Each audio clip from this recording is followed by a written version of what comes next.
Hi everyone, today is day 21 of cooking with Mrs. Carlson. We're going to make mashed potatoes.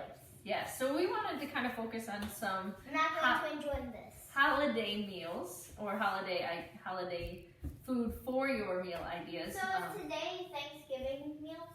No, today we're just going to show you how to make some mashed potatoes because that's a pretty staple recipe in a lot of people's holiday meals. So mashed potatoes are incredibly simple.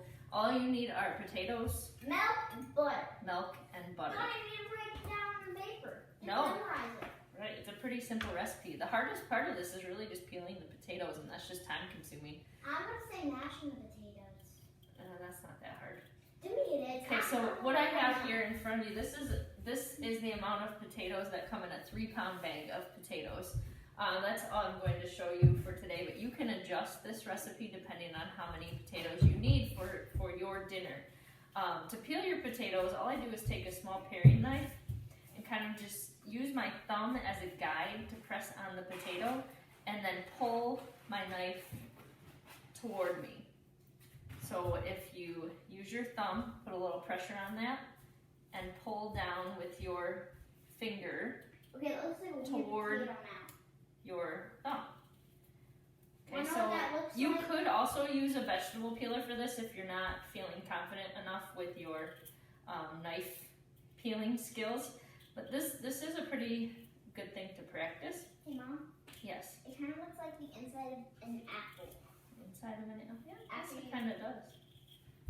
Yeah. Like So all we're going to do is peel each of our potatoes. I'm just going to show you one.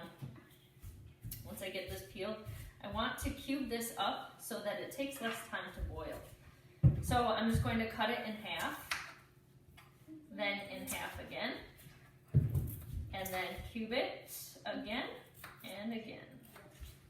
So we've got little strips, is really what we're doing. We're taking each quarter and turning each quarter into 4 strips. This might take a while. It will take some time. So what we're going to do is I will continue to cut our potatoes, but again, each quarter into 4 strips. And then you are going to add your potatoes to a pot of cold water. That reminds me, that reminds me of making potato soup. It does, yeah. Okay, so that's all we're going to do. I'll join you back here after I peeled all of these potatoes and sliced them. Okay, so after your potatoes are all cut, what you want to do is drain the cold water because that water gets kind of dirty from the peels. So drain that water and then add fresh cold water over top of your potatoes. I add just enough water to cover my potatoes. As you can see, this is kind of the size of the potato that I got. You'll notice that with some of your smaller potatoes, you don't have to cut them up as many times. What you're looking for is about the same size potato in your pot so that they cook evenly. So all we're going to do now is turn our stove on and let this boil. These need to boil for about 10 to 15 minutes or until they're what in the cooking world calls fork tender. What that means is when you pierce it with a fork, it breaks apart, and I'll show you what that looks like when we get to that point. Okay, so after your potatoes have boiled, ours boiled about 9 minutes or so. They are ready. You can tell that they're ready if you take one of the potatoes and just kind of pull it up to the side, take a fork and puncture through. If it goes through easily, it is done. So what we're going to do is put our lid back on, and we're going to come over to our sink and hold the lid just off a little bit of the corner, and you're going to drain your water, just holding the top of the lid. Okay, so once all the water is out of there, we're going to take it back over to our stove. Okay, and if there's a little bit of extra moisture in there, putting it back on the hot stovetop will help eliminate some of that moisture that's in your pan. Okay, so final step for mashed potatoes. You're going to take your hand mixer if you have one. If you don't have one, you can use a potato masher or a fork if you don't have anything else. But to get the least lumpy potatoes, I use my hand mixer. So what I'm going to do is just kind of push the mix mixer to start to break up these potatoes a little bit, just like so. And then before I even add anything to the potatoes, I'm going to turn this on and just whip this a little bit.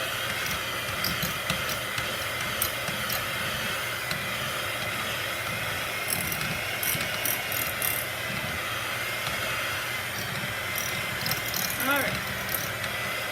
All this is doing is just starting the process for us. It'll get more of the lumps out. Okay, now what you're going to do is for this amount of potatoes, I'm going to add about a half of a stick of butter. You can always add more butter on top of your potatoes before you eat them if you want. And then you'll also have to think about salt and pepper. How much salt and pepper you want to add. Again, that's a taste preference thing. Put the milk away, it's sit out too long. Then what I'm going to do is just kind of dump some milk in. I'm gonna say maybe about 3/4 of a cup is what we'll start with. And then after we mix it up, we'll know if it needs more or not. All right, so I'm gonna turn this back on.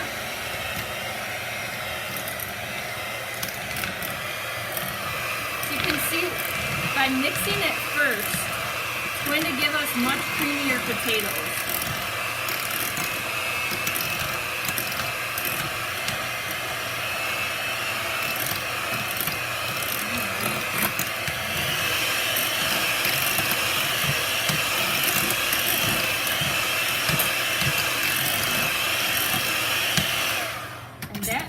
There is to this. What I would do is just add some pepper in here, just a few cranks of pepper, and a little bit of salt. And again, you can season this up on your own, and then mix it one more time to get the salt and the pepper incorporated.